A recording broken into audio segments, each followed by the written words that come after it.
It is 1973. The wrecking ball is ready. Not a metaphor. An actual wrecking ball. The kind that swings on a cable from a crane, that turns a century's ambition into a Tuesday afternoon of rubble. The Palm Beach County Commissioners have looked at this building, this enormous, impossible Mediterranean fantasy rising from a barrier island between two bodies of water, and they have decided, with the clean administrative efficiency of people who do not much care for the past, that it should come down. The building in question is Mar-a-Lago, which means, in the Spanish that runs like a current beneath all of this, Cita Lake. It was built by a woman who believed that names should say exactly what they mean. That woman, Marjorie Merriweather Post, has been dead for 3 years. She was 86 when she died, and she had spent the last decade of her life fighting, with every legal and financial and social weapon available to her, to ensure that this building would outlast her. That it would become, as she had always intended it to be, a retreat for American presidents, a monument to the idea that American wealth could produce something genuinely, permanently beautiful. She lost. Or so it appeared, standing in the winter of 1973, with the crane positioned and the permits signed and the logic of real estate economics arrayed against 50 years of Spanish tiles and hand-painted ceilings and a tower that could be seen from half a mile at sea. Who was she, exactly? She was the wealthiest woman in the United States for a significant portion of the 20th century, and this is not an exaggeration. It is a statement of documented financial fact. Her fortune, at its peak, was measured in hundreds of millions of dollars at a time when $100 million was genuinely incomprehensible. She owned yachts that had more square footage than most American homes. She owned a camp in the Adirondacks, a camp that contained more than 60 buildings. She owned an apartment in New York so large that it required a staff of 12 to maintain. And she chose Palm Beach. She chose this barrier island, this strip of subtropical sand and ambition, and she decided to build there something that had never existed before in America and would never exist again. A private home so grand in scale and so meticulous in detail that it would function, simultaneously, as a museum, a social institution, and a statement of intent about what American civilization was capable of producing when it really genuinely tried. And then the government said, no, we'll take it. And then the wrecking ball arrived. How, in the name of everything that money is supposed to be able to buy, did it come to this? Before we continue, let me say something important. There are thousands of loud stories online, but very few that slow down long enough to tell the truth properly. This channel exists for people who still care about history being told with depth, patience, and respect. We're trying to reach 1,000 subscribers before the end of this month, not for numbers, but to prove that there are still people who value thoughtful storytelling over noise. If you believe stories like this deserve to be preserved and told the right way, then subscribe. Not just to support the channel, but to be part of what we're building here. Now, let's return to the moment everything began to unravel. Chapter 1: Unlikely Genesis. The story of Mar-a-Lago begins, as so many American stories of staggering wealth begin, in a very small room with a very large idea. Battle Creek, Michigan, in the 1880s, was not a glamorous place. It was a working-class manufacturing town in the flat, practical heart of the Midwest, the kind of place where the weather was honest and the ambitions were, by and large, modest. It was also, for reasons that had as much to do with the Seventh-day Adventist Church as with any secular entrepreneurial impulse, becoming the center of a new American obsession: health food. Specifically cereal. The Kellogg brothers, the same Kellogg's who are now a brand name on breakfast tables around the world, were operating their sanitarium in Battle Creek in the 1880s, promoting the virtues of grain-based foods as alternatives to the heavy, meat-centered diet of the American working class. The health food industry, in its original incarnation, was less about fitness aesthetics and more about digestive theory and religious conviction. But it was an industry, and it was growing. Charles William Post, C.W. Post, arrived in Battle Creek in 1891. He was 37 years old, in poor health, recently failed in a series of business ventures, and had come to the Kellogg Sanitarium to get well. He left with something more valuable than health. He left with an idea. Post had observed the Kellogg operation with the attention of a man who recognizes, even in his weakened state, the outlines of an opportunity. He could see that the American public was ready, was hungry, in every sense, for an alternative to the morning meal as it had always been. He could see that the intersection of the health movement, the growing middle class, and the industrial capacity to manufacture and distribute food products nationally was a crossroads that someone was going to occupy. He intended to be that someone. He was, at this point, not wealthy. He had, at various moments in his adult life, been significantly not wealthy. There were business failures and personal crises and periods of genuine financial strain behind him. But he had the quality that is, in retrospect, the most consistent predictor of the kind of success that generates generational wealth. He understood marketing before most people understood that marketing was a thing. In 1895, C.W. Post launched Postum, a coffee substitute made from roasted grains. It was presented not merely as a product, but as a health revolution. Post's advertising was vivid, emotional, and relentlessly focused on the consumer's desire to feel better, to live longer, to achieve the productive vitality that the modern age demanded. "Makes red blood," said the advertisements. This was not strictly speaking a medical claim that could be verified. It was, however, enormously effective. In 1897, he launched Grape Nuts.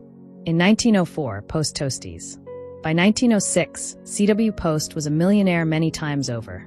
The cereal industry was a national phenomenon, and Battle Creek had been transformed into a factory town of a very different kind. Not iron and steel, but grain and packaging, and the particular, slightly sweet smell of mass-produced morning.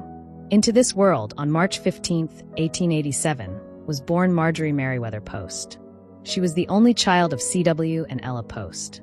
The only child, which means she was also, from very early in her life, the heir. Not in the simple sense of being designated the recipient of a fortune upon her father's death. In the deeper sense of being her father's designated successor, the person he had decided would carry forward what he had built. C.W. Post was not a man who believed that daughters were less capable than sons. This was, for the 1890s, a somewhat unconventional position. He acted on it by doing something radical. He taught her the business. Not in theory. In practice. She accompanied him to the factory. She sat in on meetings. She watched him make decisions about pricing and distribution and marketing, and was expected to pay attention, and to have thoughts, and to be ready, eventually, to deploy them. She was, by all accounts, an excellent student. Not merely dutiful, genuinely interested. The business fascinated her. The mechanics of building something from nothing, of creating a product, and then creating the desire for that product in the minds of millions of people who had never known they wanted it. This was, she understood from childhood, the central act of American commercial life. She studied it with the attention of someone who expects to need it. She was also, in parallel with her business education, being raised in the social world that her father's fortune was rapidly opening to them. The Posts began to travel. They began to attend the mansions of the Northeast and the grand hotels of Europe and the resort world of the American leisure class. Palm Beach included, a connection she filed away. All came into her experience during her teenage years, giving her a map of the world that C.W. Post, the Michigan cereal manufacturer, had never had. She was, in effect, being trained for a specific role: the management of a great American fortune, deployed through the mechanisms of both business and society.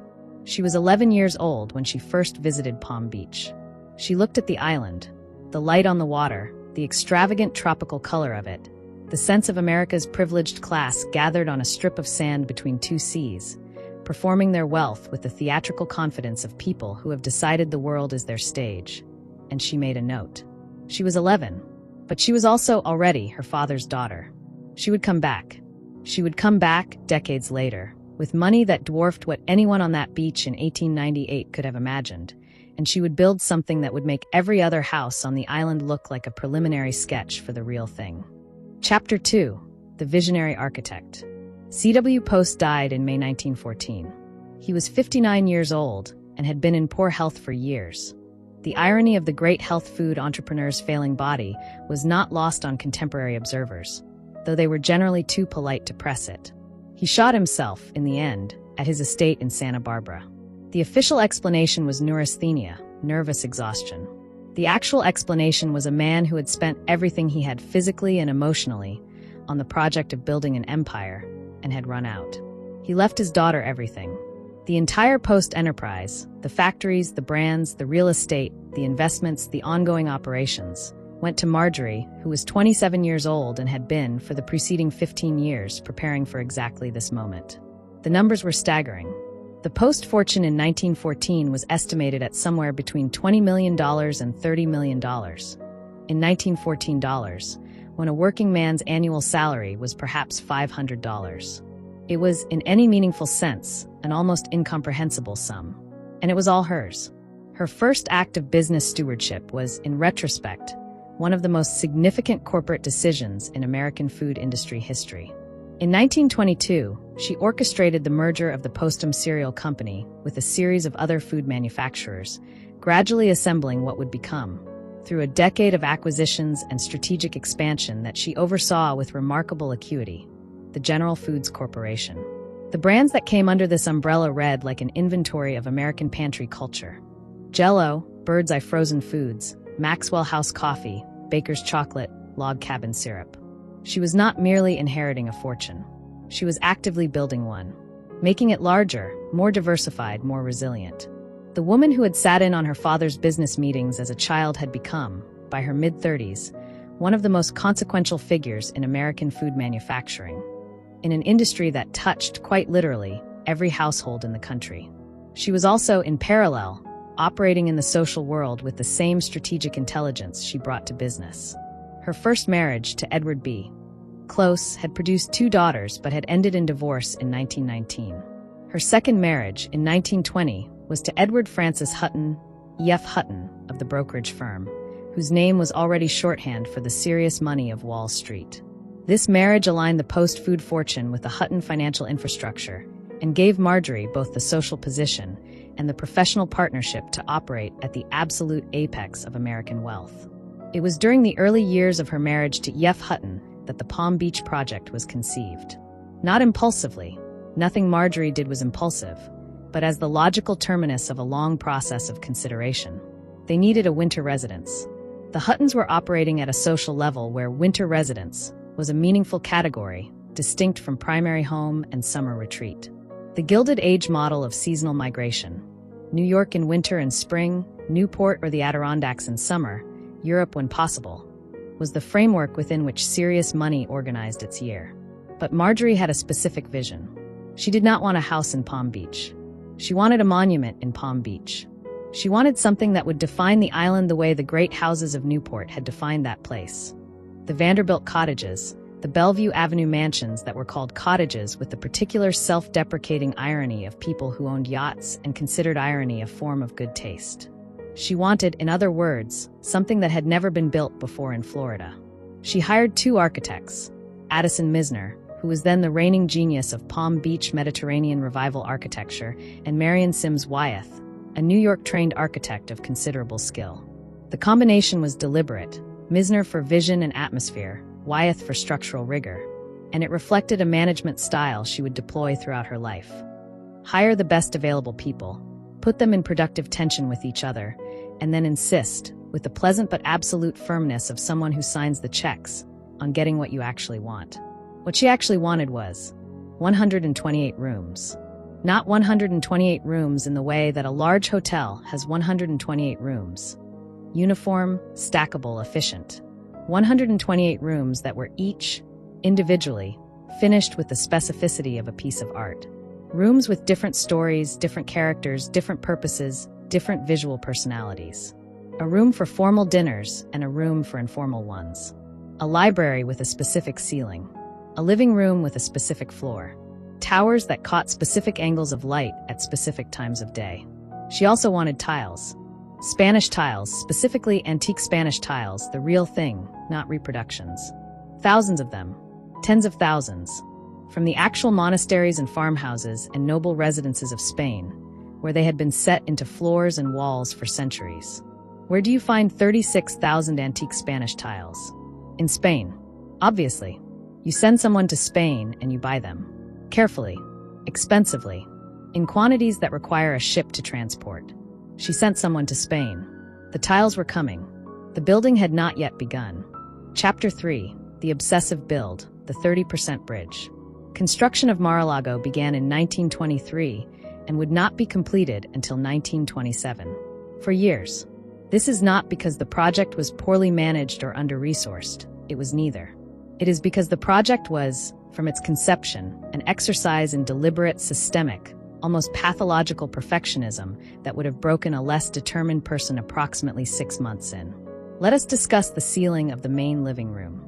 The ceiling of the main living room, now known as the living room of what is currently a private club, but in 1924 a construction site, was to be decorated in a specific pattern that Marjorie had identified from her study of Venetian Renaissance interior design. This was not an unusual aesthetic choice for a grand private home of the period.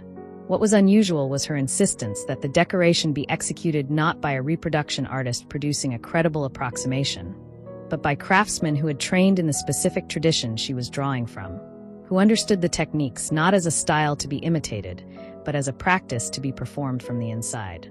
She found those craftsmen, brought them from Europe, installed them in Palm Beach for the duration of the work. The ceiling took months. There was also the question of the stone. Florida is not a place with abundant supplies of the kind of pale limestone and coral stone that Mediterranean architecture requires. Marjorie and her architects solved this problem by quarrying door stone, a type of soft, sandy coquina limestone found in certain parts of Florida, which could be cut to specification and which had the warm, aged appearance that the design demanded. This sounds straightforward. It was not straightforward. Sourcing sufficient quantities of the right stone, in the right grades, cut to the right specifications, was a logistical enterprise of considerable complexity that occupied a dedicated portion of the project management throughout the build. The tiles had arrived from Spain, 36,000 of them, each one catalogued, each one assigned to a specific location in the design. The installation was, by any reasonable measure, one of the most intricate flooring and wall projects ever undertaken in a private American residence. Workers installed them by hand, one by one, following a master plan that had been developed with reference to the original Spanish sources from which they'd been removed. The loggia, the open-air corridor running along the ocean side of the house, presented its own engineering challenge.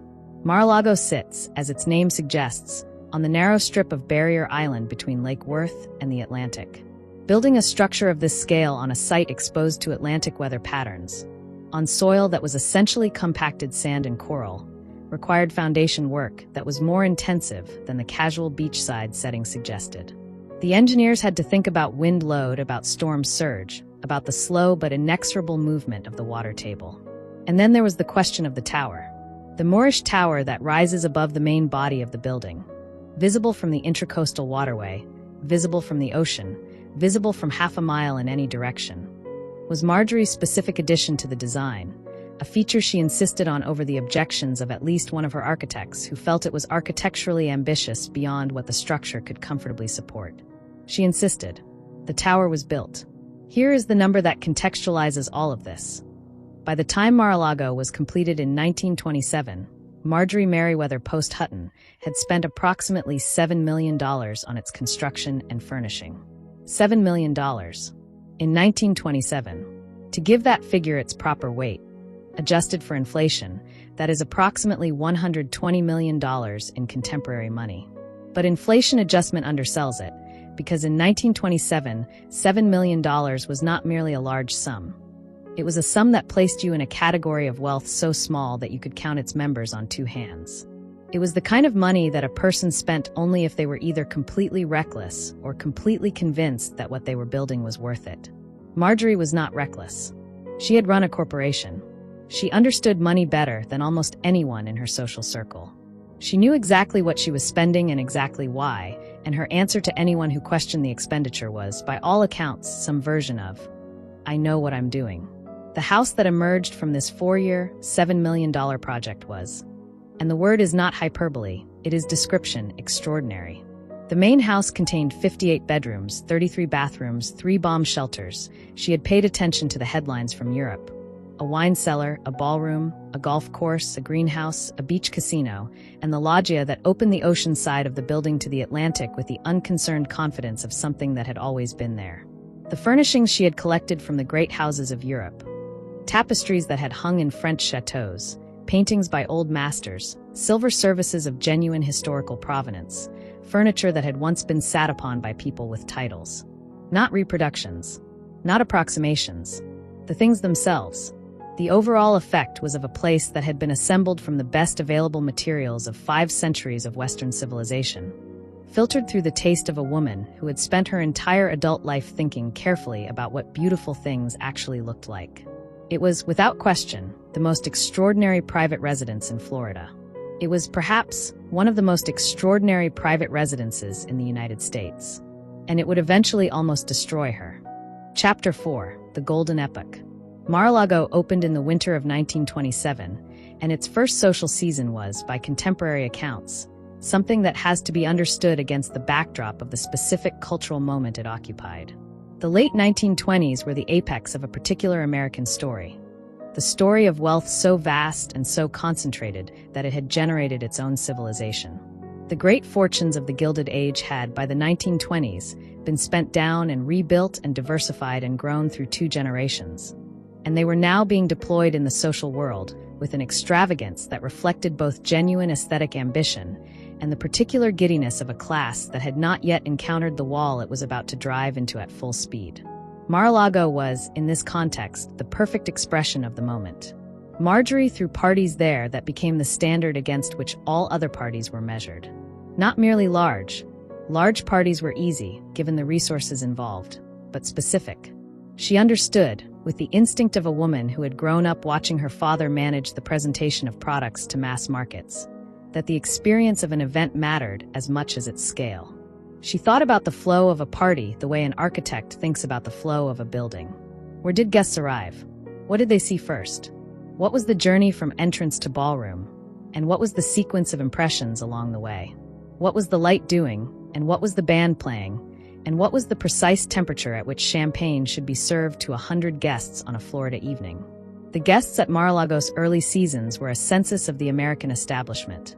Industrialists, politicians, socialites, foreign dignitaries, the occasional head of state. The Duke and Duchess of Windsor came. Presidents were invited, some accepted. The social columns of New York and Palm Beach and Washington treated Mar-a-Lago not as a private home, but as an institution. The way one treats Versailles not as someone's house, but as a place where history happens. Marjorie herself, during these years, was at the precise peak of her social power. She had the money, she had the property, she had the social intelligence, and she had, this is not a small thing, the physical presence for it.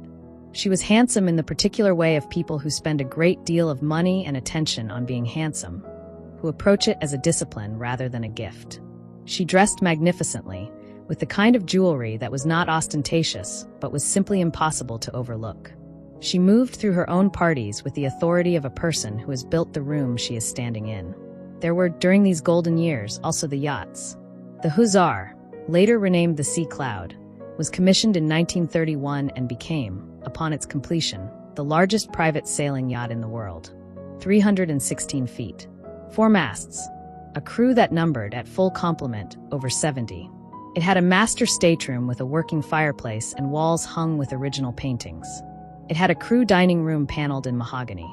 It had, somewhere in the below decks, a refrigeration system that could maintain a wine cellar at precisely the correct temperature regardless of the latitude or the season. Marjorie spent the summer seasons on the Sea Cloud the way other people of her generation spent them at Newport. It was simply the largest expression of the same impulse, the seasonal migration of serious wealth to the most comfortable available location, the difference being that her location moved. But underneath the golden surface of these years, something was shifting. The world that had produced and sustained this level of private extravagance was entering the approach phase to a discontinuity that would shatter it. In October 1929, the stock market collapsed. The Great Depression that followed was not an immediate threat to Marjorie Post in the way it was an immediate threat to the millions of Americans who lost their jobs and their savings and their homes. Her fortune was too large, too diversified, too rooted in the food manufacturing industry, which continued to function because people continued to need breakfast, whatever the state of the Dow, to be destroyed in the way that more leveraged or more concentrated fortunes were destroyed. But the Depression changed the atmosphere of extreme wealth in America in ways that mattered enormously to someone who lived as publicly as Marjorie did. The grand party on a barrier island, the 4-masted yacht in the harbor, the marble floors and the old master paintings. These things that had been 5 years earlier expressions of admirable American success were becoming, in the new cultural climate, targets. symbols of a system that had failed. She was not unaware of this. She was too intelligent and too socially calibrated to miss it. Her response was characteristically strategic. She gave. Enormously, methodically, publicly. She gave to hospitals and to cultural institutions and to causes that the public could see and admire. She understood that the contract between great private wealth and American democracy required visible public benefit, and she honored that contract with the same seriousness she brought to everything else. But Mar-a-Lago went on. The parties continued, somewhat scaled back, somewhat more discreet. The seasons came and went. The golden epoch was not over, but it was beginning to negotiate with something darker on the horizon. Chapter 5. The Hidden Pivot. The marriage to E.F. Hutton ended in 1935. The official grounds were the standard marital ones of the period. Incompatibility, diverging interests, the polite language that wealthy divorces deployed to avoid the more uncomfortable specifics. The actual reasons were more complex, involving, by various accounts, Hutton's financial infidelities during the Depression years, a period in which his investment decisions had not been uniformly excellent, and a growing sense on Marjorie's part that her fortune, which had always been fundamentally hers, derived from her father's enterprise rather than her husband's, was being managed in ways that did not reflect her own judgment about how it should be managed. She was, in other words, a woman with $300 million who had decided she did not need a partner who cost more than he contributed. She divorced him. This was, in 1935, still a socially complicated act for a woman of her standing. Divorce was accepted in wealthy circles in ways it wasn't in middle-class ones. But it was still noted, still discussed, still carried social implications that a man divorcing a wife did not carry in the same way. Marjorie navigated these implications with her characteristic combination of social skill and cheerful indifference to opinion. She had been managing other people's perceptions since childhood. She was not going to allow the end of a marriage to define the next chapter of her life.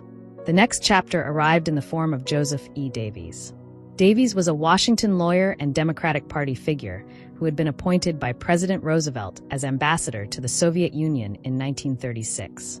This appointment would define, in ways that nobody could have predicted in 1935, the next phase of Marjorie Post's life and the hidden pivot that would, in retrospect, explain much of what followed. She married Davies in 1935, before his Soviet posting, which meant that in 1937 and 1938, Marjorie Meriwether Post, the woman who had built Mar-a-Lago, the woman who owned the largest private sailing yacht in the world, the woman whose annual income could have funded a small government, was living in Moscow. This requires a moment of attention, because it is genuinely strange. Not the going to Moscow. Ambassadors' wives went to Moscow. But the experience of Moscow in 1937, at the height of the Stalinist purges, filtered through the sensibility of the most extravagantly wealthy private person in the United States, produced a set of observations and acquisitions that were, in their combination, extraordinary. The observations. She saw, with the clarity of someone who had spent her entire life managing the relationship between wealth and public life, what happened to a society that decided private property was illegitimate. She saw the dismantling of the aristocratic and bourgeois culture of pre-revolutionary Russia. The empty palaces, the art collections nationalized and warehoused, the beautiful things of the Romanov era piled in government storage facilities, available to a foreign buyer at prices that were, in the context of the West, almost insultingly low. The acquisitions she bought. She bought from the Soviet government, which was liquidating the possessions of the old Russian elite with the bureaucratic thoroughness of a regime that regarded the aesthetics of the previous dispensation as both decadent and a source of hard currency. She bought Imperial Russian porcelain, the Faberge eggs, the gold and enamel Easter eggs produced for the Romanov court, the dinner services of the Tsars. She bought icon panels of extraordinary historical value. She bought jewelry that had adorned the Russian aristocracy for generations. She bought furniture and art and decorative objects of every description, negotiating with Soviet trade officials over the price of the material culture of a civilization that had been, within living memory, one of the most extravagant on Earth. The total acquisition was eventually so large that it required its own dedicated display facility. Hillwood, her Washington estate, which she would eventually transform into a museum specifically to house and exhibit the Russian imperial collection. It is, today, one of the finest collections of Russian decorative arts outside of Russia. But the Moscow years did something else to Marjorie that was less visible and more consequential. They gave her a perspective on the fragility of everything she had built. Standing in the empty rooms of nationalized palaces, looking at the possessions of people who had been dead for 20 years, understanding that the entire material infrastructure of their civilization had been dismantled in a single generation. She understood, in her bones, what it meant for a way of life to end. And she came back to Mar-a-Lago, after the Moscow posting, with a specific idea. The idea was this: she was going to give Mar-a-Lago to the American people. Not in her lifetime. She wasn't ready to be quite that generous quite yet, but after her death. She intended for the property to become a retreat for American presidents, a place where the head of state could rest and work in surroundings worthy of the office. It was a grand idea. It was a generous idea. It was, as she would eventually discover, an idea that the American government did not want. Chapter 6: The Inevitable Fall. The plan to donate Mar-a-Lago to the United States government was not Marjorie's impulse of a moment. It was a considered, carefully structured project that she worked on for years, specifically for most of the 1950s and into the 1960s. She engaged lawyers, she engaged government officials, she corresponded with the National Park Service and the State Department and the White House. She wanted to give her extraordinary home to the country, to ensure its preservation, to fulfill her vision of it as a presidential retreat that would stand alongside Camp David as one of the great institutional properties of the American government. The government, after due consideration, said, "No, thank you." The rejection was not personal. It was practical. The government's assessment of Mar-a-Lago was that its maintenance costs, the cost of keeping 128 rooms, 17 acres, a private beach, and a wine cellar operational and suitable for presidential use, were simply too high. The estimate of annual maintenance ran to approximately $1 million, which in the mid-1960s was a figure the federal government, which had just spent several $1 trillion winning a world war and building a highway system, felt it could not justify for a Florida house. This rejection, when it came, was devastating. Not financially. Marjorie remained wealthy enough that the maintenance costs were uncomfortable rather than ruinous. But existentially, she had built this thing to last. She had spent 4 years and $7 million creating something that was meant to outlast her, to become a permanent feature of American public life, to be the monument that justified the expenditure. And the government had looked at it and said, "We can't afford the upkeep." She tried again. She modified the offer. She offered to include an endowment, cash to cover maintenance. She negotiated. She explored alternative structures. Perhaps the State Department could use it for foreign dignitaries? Perhaps it could become a center for cultural diplomacy? She generated solutions with the energy of a woman who had spent her life generating solutions to problems that presented themselves as unsolvable. The answer remained no. In various forms, with various polite elaborations. No. She was by this point in her late 70s. The social world that had given Mar-a-Lago its meaning. The world of the grand winter season, of the specific kind of Gilded Age social performance that the house had been built to host, was also changing in ways that were not comfortable. Palm Beach in the 1960s was not Palm Beach in the 1930s. The nature of American celebrity had shifted. The television era had produced a different relationship between wealth, fame, and visibility. The parties that had made Mar-a-Lago legendary belonged to a social grammar that the 1960s were rapidly making obsolete. She continued to host. The parties were still good. She was too skilled a hostess for them to be otherwise. But the world she was hosting had moved on in ways that the house had not quite moved with. And then Marjorie Post died on September 9, 1973, at the age of 86. She died at Hillwood, her Washington estate, having spent the last years of her life in the final, frustrating attempt to secure Mar-a-Lago's future. She did not succeed. In her will, she left the property to a trust, specifically to the Marjorie Merriweather Post Foundation, with the continuing instruction that it be offered to the government as a presidential retreat. The foundation tried. The government considered. The government declined again. The property sat. The maintenance costs accumulated.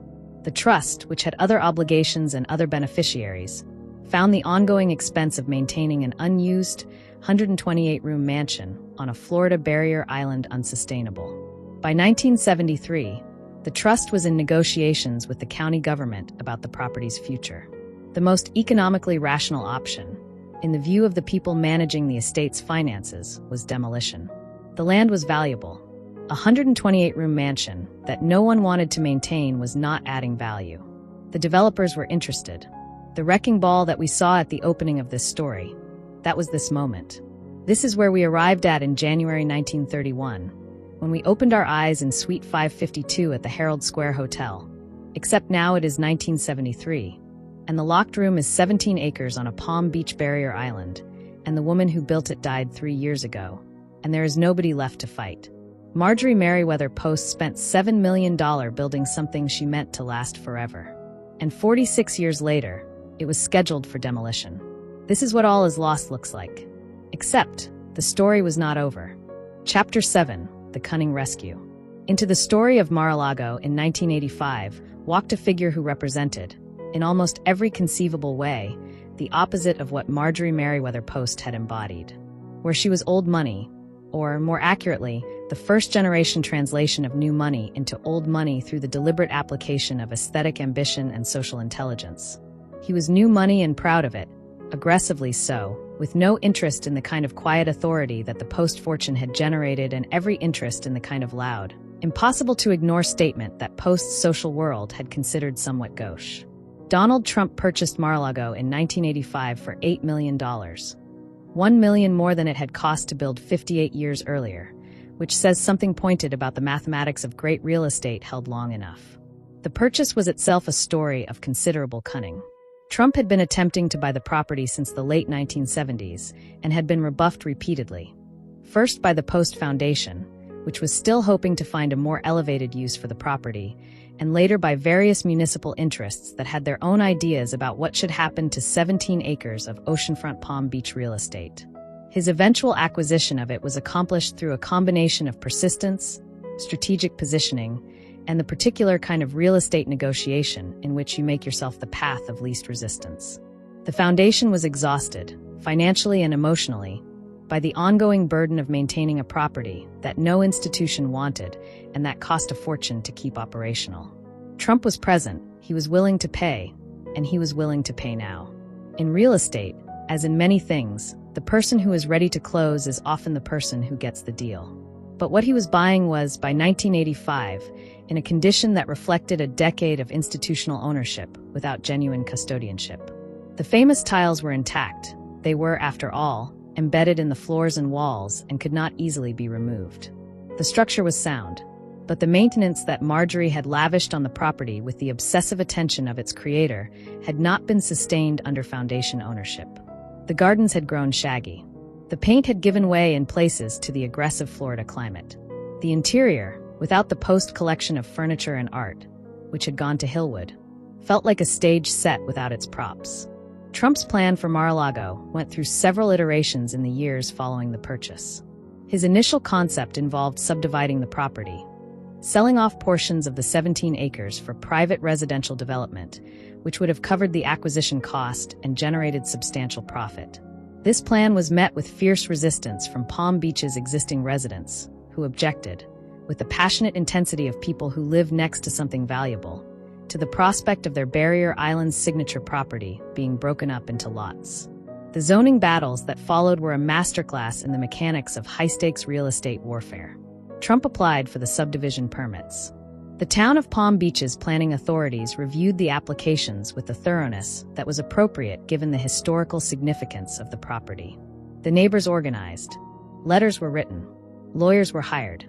The particular machinery of wealthy community opposition to unwanted development, highly effective, expensively staffed, operating through official channels while applying maximum unofficial pressure, was engaged with full force.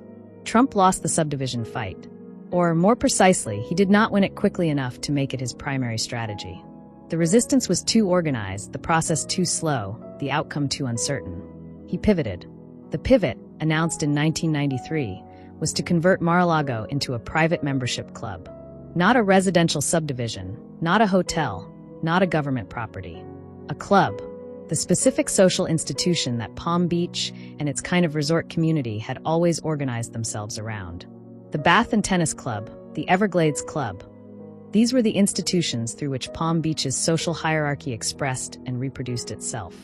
A new club, occupying the most famous property on the island, would be a different kind of enterprise from what Marjorie had created. But it would be in some sense continuous with the social function the house had always performed. The Palm Beach establishment did not, initially, embrace this idea.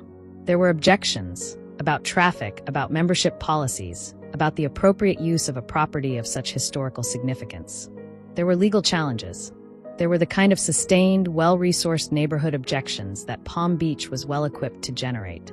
Trump fought back with a combination of legal pressure and, in a move that was either brilliant or outrageous depending on your perspective, a formal complaint filed with federal authorities alleging discriminatory practices by the existing clubs, which had historically restricted their membership in ways that excluded Jewish and Black applicants.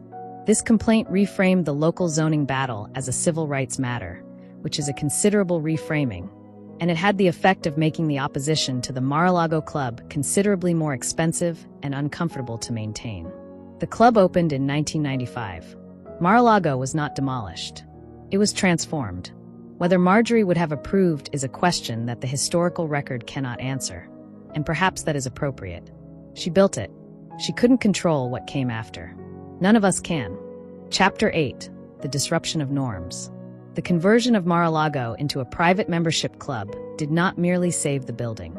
It inserted it, with considerable force, into the social dynamics of Palm Beach in a way that disrupted a century of established norms. Palm Beach's social world in the mid-1990s was still organized around a hierarchy that had been largely stable since the Gilded Age. The great families of old money held the senior positions. The clubs, the Everglades, the Bath and tennis were the institutions through which this hierarchy expressed itself. New money was welcome, provided it arrived through the correct channels and demonstrated appropriate deference to the existing order. Mar-a-Lago, as constituted under its new ownership, did not demonstrate appropriate deference to the existing order. The membership policy was, from the beginning, explicitly non-discriminatory, which made it, in the context of Palm Beach's existing club culture, actively countercultural. Jewish members, Black members, and new money members who would not have passed the informal screening processes of the older clubs. All were welcome at Mar-a-Lago, provided they could afford the initiation fee, which was set at a level that provided its own form of qualification. This was both principled and strategic, which is a combination that tends to be effective. It was principled because discrimination is wrong, full stop. It was strategic because it gave Mar-a-Lago access to a pool of potential members that the existing clubs had explicitly excluded, and that pool included a significant number of extremely wealthy people who were, for obvious reasons, very interested in having a first-class social institution that actually wanted them. The result was a membership that was, in social terms, unlike anything Palm Beach had previously housed.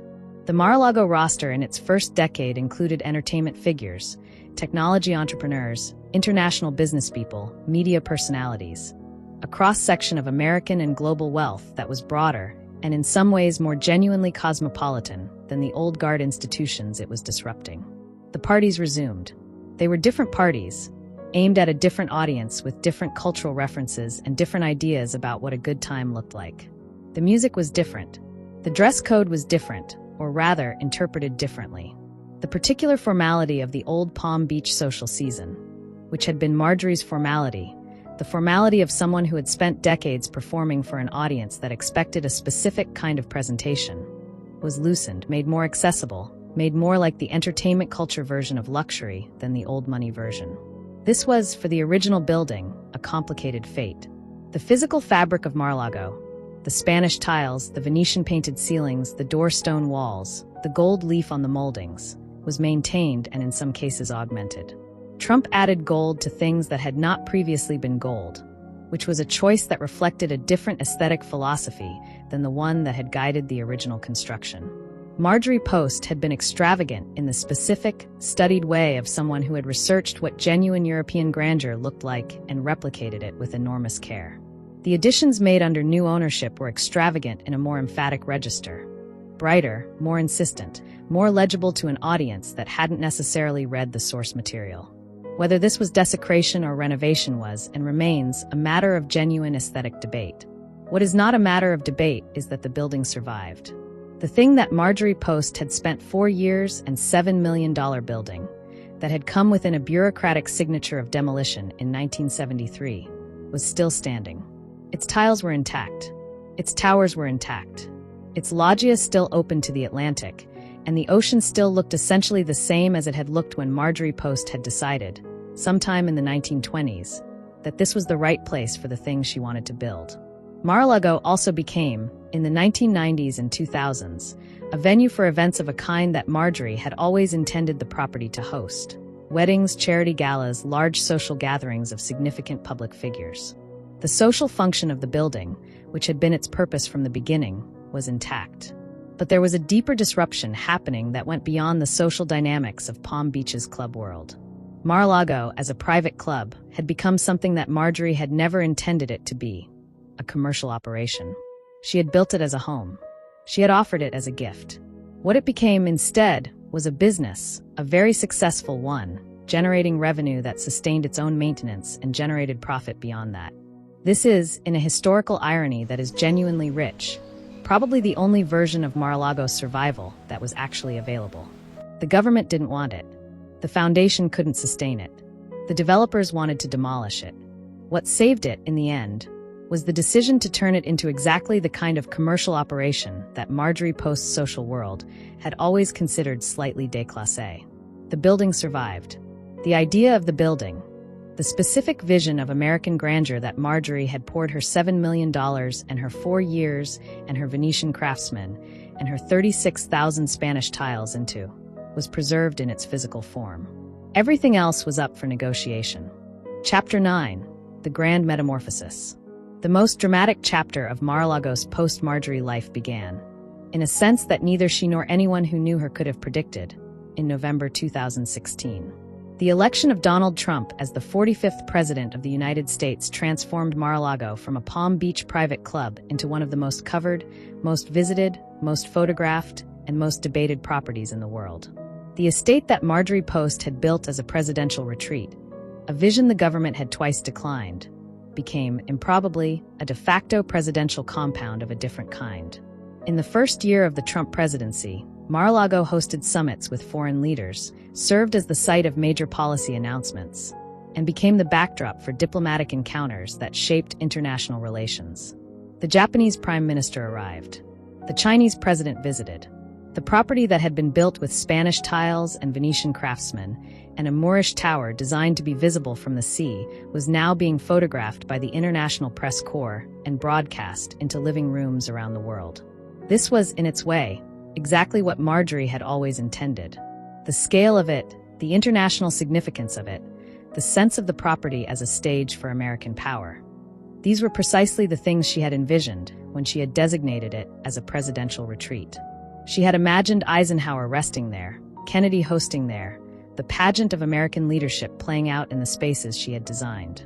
She had not imagined, could not have imagined, the specific form in which her vision was ultimately realized. History rarely accommodates its architect's specific expectations. It gives you the thing you asked for, but not quite the way you asked for it. The physical experience of Mar-a-Lago during these years was, by all accounts, extraordinary in its contradictions. The building itself, the underlying structure that Marjorie had built, remained unmistakably itself. The door stone walls had weathered to the warm, sandy gold of their original intention. The ceiling of the living room, painted by those Venetian craftsmen in the early 1920s, was still there, still extraordinary, still doing the work it had always done of making the people beneath it feel that they were in the presence of something genuinely significant. Around and above that original fabric, the decades of operation and renovation had added layers, some harmonious, some less so. The gold fixtures and the gold detailing and the general direction of aesthetic amplification that the club era had introduced were present. The result was a palimpsest, the original Marjorie Post vision legible underneath, the subsequent layers clearly applied, the total effect something that could be read in multiple ways depending on what you were looking for and what you thought was worth seeing. The ongoing maintenance challenges were real and were of a scale that vindicated, in a grim way, the original government assessment. Maintaining a 128-room mansion on a Florida barrier island in the era of stronger and more frequent tropical storms, with rising sea levels and increasing regulatory complexity, is genuinely expensive. The costs that had seemed to the federal government in the 1960s to be prohibitive had not become less so with time. But a private club generating membership fees and event revenue was better positioned to sustain those costs than a government appropriation, competing with highway budgets and defense spending. The commercial model had proved more durable than the institutional one. And then, in 2019 and again in 2022, the property entered a new dimension of public consciousness that Marjorie could not have imagined from any angle. Legal proceedings, government investigations, the very specific visibility that comes with being the private residence of a former president under legal scrutiny. Mar-a-Lago became not merely famous but controversial, a symbol in the ongoing argument about American power in a way that made Marjorie's vision of it as a retreat seem, retrospectively, almost quaint. The building itself, patient tile-floored, tower-topped, continued to stand through all of it. There is something almost philosophical about the endurance of the physical object through the turbulence of the history that has moved around it.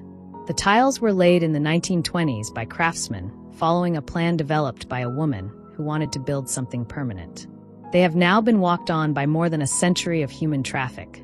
The grandees of the Jazz Age, the social lions of the mid-century, the foreign dignitaries of the 21st century, the press photographers, the Secret Service agents, the members of the club, and the guests at 1,000 weddings. The tiles do not have opinions about any of this. They were made to last, and they are lasting. Marjorie Post made something to last. Whatever it has become since, whatever it means now, whatever it will mean in 50 years, the building is still there. That was, at the most fundamental level, the thing she wanted. Chapter 10, The Ultimate Legacy, the Payoff.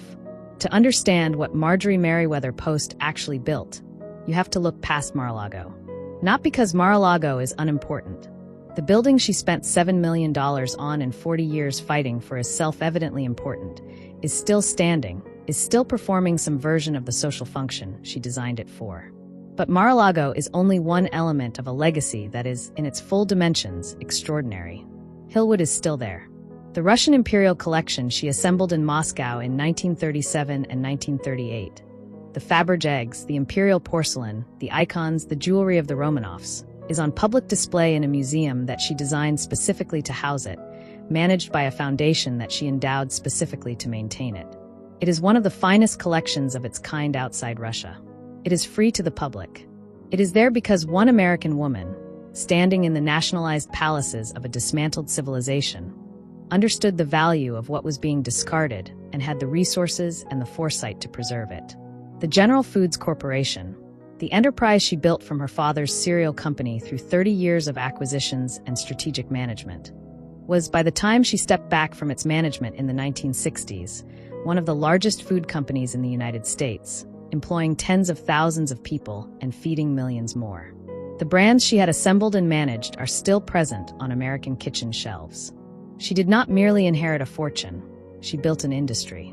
The philanthropy was substantial and specific. Hospitals, cultural institutions, educational causes, she gave to all of these, and she gave in the methodical way of someone who approached charitable work as a professional discipline, with attention to what would actually function and persist, rather than merely as a social performance. The Sea Cloud, sold during the Second World War to the Navy for use as a weather ship, then passed through various owners. Eventually became a charter vessel and is still sailing today, the largest privately owned sailing yacht in the world, now carrying passengers on Mediterranean and Caribbean itineraries. The thing she built to cross oceans is still crossing oceans. And then there is the question of what Mar-a-Lago represents as a cultural object, what it says about American ambition and American wealth and the complicated, sometimes tragic, sometimes triumphant relationship between private money and public memory. Marjorie Post spent her life doing something that is, in the long arc of American economic history, relatively rare. She took a massive private fortune and tried, systematically and seriously, to turn it into something that would benefit people beyond herself. The Russian collection is preserved for the public. The Mar-a-Lago property was offered to the government. The food company is managed for the benefit of employees and consumers as well as shareholders. The philanthropy is aimed at specific, legible public goods. She failed, in the specific case of Mar-a-Lago, to achieve the form of public benefit she had designed. The government didn't want her house. The house survived anyway, through mechanisms she didn't choose and in forms she didn't envision. This is the specific texture of what it means to try to make permanent things in a world that keeps changing. You can build the tiles and lay the stone and paint the ceiling, and you can fight with every legal and financial tool available to you to control what happens afterward. And in the end, the thing takes on a life that has nothing to do with your intentions. This is not a tragedy, exactly. It is the condition of building. What is genuinely tragic, what earns the word, is not that Mar-a-Lago became something different from what Marjorie intended. It is that she was never, in her lifetime, able to secure for it the recognition that it deserved as a work of American architectural and cultural ambition. The National Register of Historic Places listing came. It is a designated historic landmark, and this has provided some legal protection that was not available in 1973 when the wrecking ball was being positioned. But the deeper recognition, the acknowledgement that what she built was, in its time and in its way, genuinely extraordinary, an expression of American aesthetic ambition that has no real parallel, has been complicated by the property's subsequent history, by the cultural weight that has been added to it over the decades.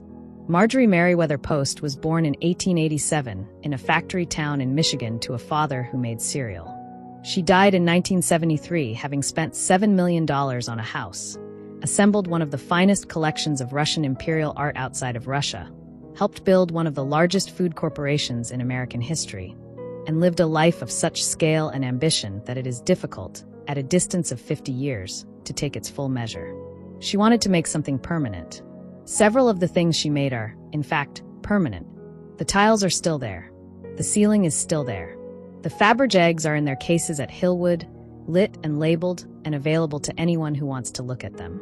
She wanted to be remembered for grandeur and ambition and the specific American conviction that private wealth, deployed with taste and intelligence, could produce things worth preserving forever. She should be. If you found this story remarkable, subscribe for more histories of the extraordinary, the forgotten, and the permanently misunderstood. The past is never as simple as it looks.